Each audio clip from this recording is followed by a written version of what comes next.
बिस्मिल्लाहिर्रहमानिर्रहीम अस्सलाम वालेकुम नाजरीन, मैं हूँ सदादिल मुस्तफ़ा। आप देख रहे हैं आप टीवी। मैं लाहौर के इलाका नाजरीन भगवानपुरा में मौजूद हूँ। मेरे साथ रुखसाना कौसर हैं जो अपने शोहर की जानिब से जुल्म व सितम का शिकार हैं। 26 साल से ज़ायद अरसा शादी को बीत गया लेकिन जुल्म व सितम ना रुका।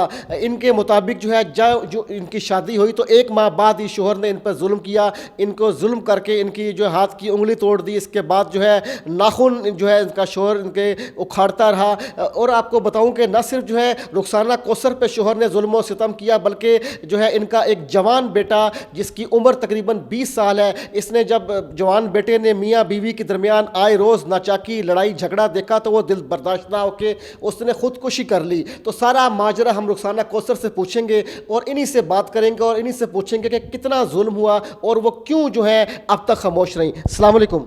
वालेकुम सलाम। बाजी, आपने बताया कि आपका शोहर जो है 27 साल तक आपको जुल्म और सितम करता रहा, मारता पीटता रहा, जो है आपको तलाक भी उसने एक दे दी, लेकिन आप अभी तक क्यों खामोश हैं? भाई सिर्फ बच्चों की वजह नाल कि मेरे बच्चे मेरे कोल गए सी, लेकिन एक किरा मेरा बेटा फौत हो गया ना, हुण मेरी हिम्मत टुट गई हुई है। हुण मैं इहदे नाल रहना नहीं चाहती। गल इस तरह होया सी कि शुरू तो मैनू इस तरह टोर्चर मारदा मुड़दा रहिंदा हुंदा सी। मेरा जिहड़ा बेटा सी ना कहंदा मम्मा पापा नू ना पापा मम्मा नाल इस तरह ना करिया करो, लेकिन वो बाज नहीं आए। चंद दिन इस तरह गुजरदे गुजरदे मेरे 3 बच्चे हो गए। उहदे बाद चो इन्हें फिर मैनू मारिया मुड़िया मैनू भेज दिता बाहर। फिर इन्हें एक शादी होर कीती, इन्हें एक शादी भी मेरे बाद चो कीती है। और मेरे आपको शादी का बताया कि नहीं बताया? नहीं सी पता चलिया। जो मैं दल के जरिए अपने बच्चे वापस लिते सी ना, फिर शादी का आप ही उत्थे दसिया सी। कहना सी मैं अपनी भैन रखी अपने बच्चों के कोल, लेकिन उनकी बीवी सी वो। आपकी लव मैरिज हुई, आपने जो है पसंद की शादी की, तो जो है क्यों जो है इतना आप पे टॉर्चर वो करता रहा? इसकी कोई ना कोई वजह तो होती है। भाई वो ना मैनू पिछे अपने अम्मी अब्बू नूं नहीं सी मिलन दिंदा ते ना ही मेरे अम्मी अब्बू मैनू मिलते सी। वो शराबां पींदा सी, शराबां भी पींदा सी, औरतां भी, लड़कियां भी उहदे कोल सी। जिन्हां को काम करदा सी, उहदा काम हैगा जड़ी दा, तो उहदे कोल लड़कियां बहुत आंदियां जांदियां। ਇੱਥੇ ਹੀ ਉਹ ਕਿੰਨੂੰ ਮਰਜ਼ੀ ਉਹ ਜਿਨ੍ਹਾਂ ਦੇ ਮਰਜ਼ੀ ਘਰ ਚਲਾ ਜਾਂਦਾ ਸੀ ਤੇ ਜਿੰਨੂੰ ਮਰਜ਼ੀ ਘਰ बुला ਲੈਂਦਾ ਸੀ। अच्छा, पहली दफ़ा आपके शोहर ने कब आप पे तशद्दुद किया और ये तशद्दुद आपको कौन कौन सा कब और कितनी मरतबा जो आपके साथ जो है ऐसा रवैया रखा? 1 ਮਹੀਨੇ ਬਾਅਦ ਉਹਨੇ ਮੇਰੀ ਉਂਗਲੀ ਤੋੜ ਦਿੱਤੀ ਸੀ। ਉਹਦੇ ਬਾਅਦ ਚੋਂ ਮੇਰਾ ਬੇਟਾ ਪੈਦਾ ਹੋਇਆ। ਉਹਦੇ ਬਾਅਦ ਚ ਆਸਤਾ ਉਹਨੇ ਨਾ ਮੇਰੇ ਨਾਲ ਬਦਤਮੀਜ਼ੀ ਕਰਦਾ ਹੀ ਰਹਿੰਦਾ ਹੁੰਦਾ ਸੀ।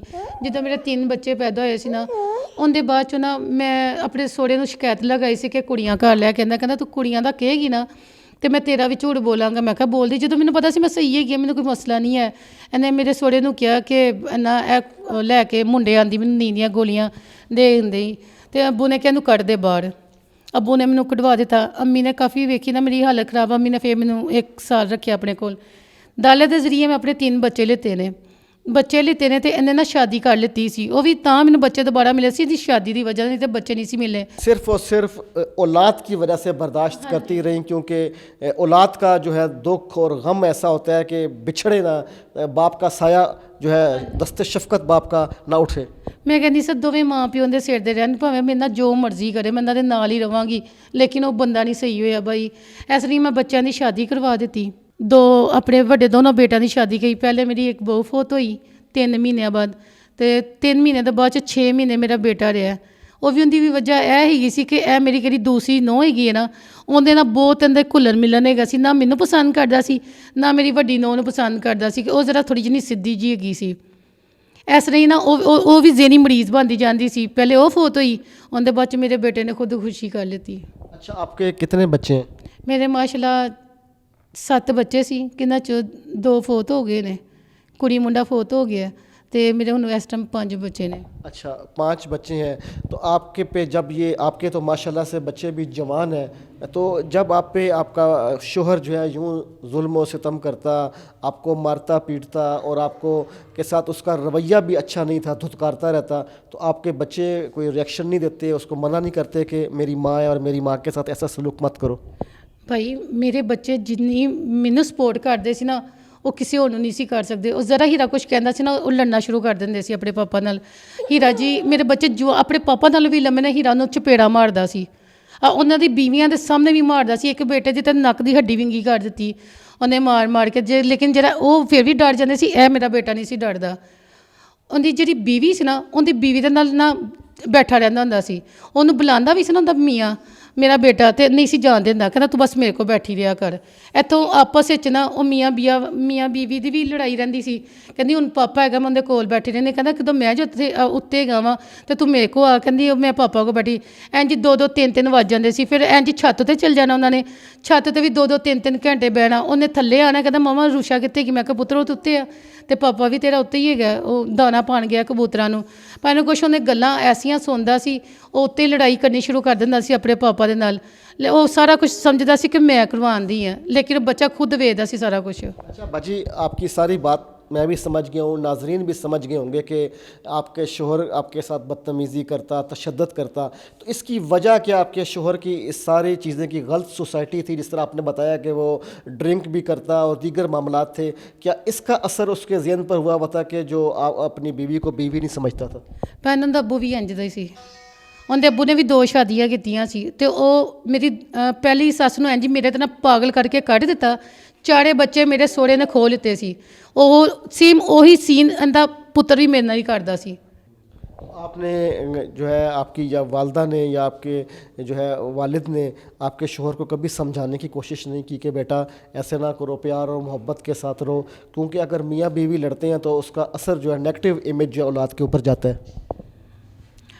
ਬਈ ਮੇਰੀ ਅੰਮੀ ਸਮਝਾਉਂਦੇ ਸੀ, ਮੇਰੇ ਭਰਾ ਵੀ ਜਾ ਕੇ ਸਮਝਾਉਂਦੇ ਸੀ। ਜਦੋਂ ਮੈਨੂੰ ਖੂਨੋ ਖੂਨ ਕਰ ਦੇਣਾ ਸੀ, ਇੰਨਾ ਮਾਰਦਾ ਸੀ ਕਿ ਮੈਂ ਉੱਠਣ ਦੇ ਕਾਬਲ ਨਹੀਂ ਸੀ ਰਹਿੰਦੀ। ਮੇਰਾ 4ਥੇ ਨੰਬਰ ਦਾ ਬੇਟਾ ਪੈਦਾ ਹੋਣ ਲੱਗਾ ਸੀ, ਤੇ ਇਹਨੇ ਮੇਰੇ ਪੇਟ 'ਚ ਇਸਤਰੀਆਂ ਮਾਰੀਆਂ ਸੀ। ਇੰਨੀਆਂ ਇਸਤਰੀਆਂ ਮਾਰੀਆਂ ਸੀ ਕਿ ਉਮੀਦ ਨਹੀਂ ਸੀ ਕਿ ਉਹ ਮੇਰਾ ਬੇਟਾ ਪੈਦਾ ਹੋ ਸਕਦਾ ਹੈ। ਲੇਕਿਨ ਅੱਲਾਹ ਤਾਲਾ ਨੇ ਮੈਨੂੰ ਬੜਾ ਖੂਬਸੂਰਤ ਮੇਰਾ ਬੇਟਾ ਦੁਬਾਰਾ ਦਿੱਤਾ ਹੈ। ਇਸ ਤਰ੍ਹਾਂ ਕਰਕੇ ਇਹਦੇ ਆਸ ਹੈ। ਮੇਰੀ ਇੱਕ ਬੇਟੀ ਨੂੰ ਵੀ ਇਹਨੇ ਇਸ ਤਰ੍ਹਾਂ ਹੀ ਹਲੇ ਪੈਦਾ ਹੀ ਹੋਈ ਸੀ, ਇਹਦਾ ਦਾ ਗਲਾ ਦਬਾ ਦਿੱਤਾ ਸੀ। ਕਹਿੰਦਾ ਮੈਂ ਧੀ ਨਹੀਂ ਲੈਣੀ, ਮੈਂ ਬੇਟਾ ਲੈਣਾ ਹੈ। 4 ਬੇਟਿਆਂ ਦੇ ਬਾਅਦ 'ਚ ਮੇਰੀ ਬੇਟੀ ਪੈਦਾ ਹੋਈ ਸੀ। ਉਹਦੇ ਬਾਅਦ 'ਚ ਜਿਹੜਾ ਮੇਰਾ ਬੇਟਾ ਫੋਤ ਹੈ ਨਾ, ਉਹਨੂੰ ਭੈਣ ਦਾ ਬੜਾ ਸ਼ੌਕ ਸੀ। ਮੈਂ ਅੱਲਾਹ ਤਾਲਾ ਨੇ ਮੈਨੂੰ ਦੁਬਾਰਾ ਫਿਰ ਮੇਰੀ ਇੱਕ ਬੇਟੀ ਦਿੱਤੀ ਹੈ, ਜਿਹੜੀ ਇਸ ਟਾਈਮ ਉਹਦਾ ਨਾਮ ਇਸ਼ਾ ਹੈਗਾ, ਅਤੇ ਉਹ 10 ਸਾਲ ਦੀ ਹੈ।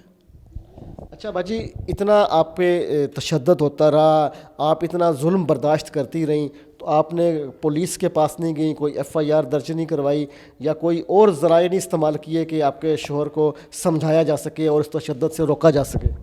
ਬਾਈ ਮੈਂ ਸਿਰਫ ਆਪਣੇ ਸਹੁਰੇ ਨੂੰ ਸਮਝਾਉਂਦੀ ਨਹੀਂ ਸਾਂ ਜਾ ਕੇ। ਅੱਬੂ ਕਹਿੰਦਾ ਤੁਸੀਂ ਆਪਣੀ ਪਸੰਦ ਦੀ ਕੀਤੀ ਤਾਂ ਤੁਸੀਂ ਜਾਣੇ, ਤੇ ਅੱਬੂ ਉਹ ਜਾਣੇ, ਅਸੀਂ ਨਹੀਂ ਆਉਣਾ। ਮੈਂ ਆਪਣੇ ਸਹੁਰੇ ਦੱਸ ਨਹੀਂ ਸੀ, ਲੇਕਿਨ ਅੰਮੀ ਵੀ ਸਮਝਾਉਂਦੀ ਸੀ, ਮਗਰ ਮੈਂ ਪੁਲਿਸ ਨਹੀਂ ਸੀ ਗਈ। ਸਿਰਫ ਇੱਕ ਦफ़ਾ ਗਈ ਸੀ ਜਦੋਂ ਨੇ ਦੂਸਰੀ ਸ਼ਾਦੀ ਕੀਤੀ ਸੀ, ਉਦੋਂ। अब आप क्या चाहती हैं कि आपका क्या मुतालबा है अपने शोहर से? ਬਾਈ ਜਦੋਂ ਮੇਰਾ ਬੇਟਾ ਫੋਤ ਹੋਇਆ ਨਾ, ਇਹ ਨਾ ਦੋਨੋਂ ਮੀਆਂ ਬੀਵੀ ਲੜਨ ਦੇ ਸੀ। ਮੈਂ ਕਿਸੇ ਦੇ ਘਰ ਗਈ ਸਾਂ, ਜਿਸ ਤਰ੍ਹਾਂ ਹੀ ਮੈਂ ਵਾਪਸ ਆਈ ਨਾ, ਤੇ ਇਹਨਾਂ ਰੂਸ਼ਾ ਦੇ ਹੱਥ 'ਚ ਗਲਾਸ ਹੈਗਾ ਸੀ, ਇੱਕ ਉਹਦੀ ਬੀਵੀ ਦੇ ਹੱਥ 'ਚ, ਤੇ ਇੱਕ ਮੇਰੇ ਪੁੱਤਰ ਦੇ ਹੱਥ 'ਚ ਗਲਾਸ ਸੀ। ਦੋਵਾਂ ਦੇ ਹੱਥ 'ਚ ਗਲਾਸ ਦੇ ਵਿੱਚ ਨਾ ਉਹ ਜ਼ਹਿਰ ਹੈਗਾ ਸੀ। ਅਰੂਸ਼ਾ ਨੇ ਨਹੀਂ ਪੀਤਾ। ਅਰੂਸ਼ਾ ਕਹਿੰਦੀ ਮੈਂ ਤੇਰੇ ਨਾਲ ਬੜਾ ਕਰਨੀ, ਦੇਖਣੇ ਕੌਣ ਪੀਂਦਾ ਹੈ। ਮੇਰੇ ਬੇਟੇ ਨੇ ਪੀ ਲਿੱਤਾ, ਉਹਨੇ ਨਹੀਂ ਪੀਤਾ। ਉਹਨੇ ਬਚ ਕੇ ਜਾ ਕੇ ਵਾਸ਼ਰੂਮ ਵਿੱਚ ਡੋਲ ਦਿੱਤਾ। ਕਹਿੰਦੀ ਮੰਨਾ ਤੇ ਆਪ ਹੀ ਮਾਰ। ਮੈਂ ਜਲਦੀ ਨਾਲ ਕਿਚਨ 'ਚ ਦੌੜ ਕੇ ਆਪਣੇ ਬੇਟੇ ਕੋਲ ਗਈ ਹਾਂ। ਮੈਂ ਕਿਹਾ ਦਿਸ਼ਾਨ ਤੇਰੀ ਮਿਹਰਬਾਨੀ, ਕੁਛ ਐਸਾ ਪੁੱਤ ਕੋਈ ਕੰਮ ਨਾ। ਕਹਿੰਦਾ ਮੰਮਾ ਕਰ ਲਿੱਤਾ। ਸਿਰਫ ਤੇ ਸਿਰਫ 10 ਮਿੰਟ ਵੀ ਉਹਨੇ ਪੀਤਾ। ਉੱਥੋਂ ਲੈ ਕੇ ਸੀੜੀਆਂ ਚੜ੍ਹਨ ਲੱਗਿਆ ਭਾਈ। ਮੈਂ ਸਿਰਫ ਉਹਦਾ ਹੱਥ ਫੜਨ ਦੀ ਕੋਸ਼ਿਸ਼ ਕੀਤੀ ਹੈ। ਉਹਦੀ ਆਦਤ ਹੈਗੀ ਹੈ, ਉਹ ਮੇਰੇ ਹਮੇਸ਼ਾ ਨਾ ਮੱਥੇ ਤੋਂ ਚੁੰਮਦਾ ਹੁੰਦਾ ਸੀ। ਚੁੰਮ ਕੇ ਇੰਝ ਖੜਾ ਹੋਇਆ ਭਾਈ, 1 ਸੈਕਿੰਡ ਦੇ ਵਿੱਚ ਉਹਦੀ ਜਾਨ ਨਿਕਲ ਗਈ। ਮੇਰੇ ਸਾਹਮਣੇ ਜ਼ਮੀਨ ਦੇ ਥੱਲੇ ਡਿੱਗ ਗਿਆ, ਲੇਕਿਨ ਮੇਰੀ ਨੂੰਹ ਨਹੀਂ ਉੱਠੀ। ਮੇਰੀ ਨੂੰਹ ਨੇ ਤਾਂ ਸਾਰਾ ਕੰਮ ਕੀਤਾ, ਉਹ ਨਹੀਂ ਸੀ ਉੱਠੀ।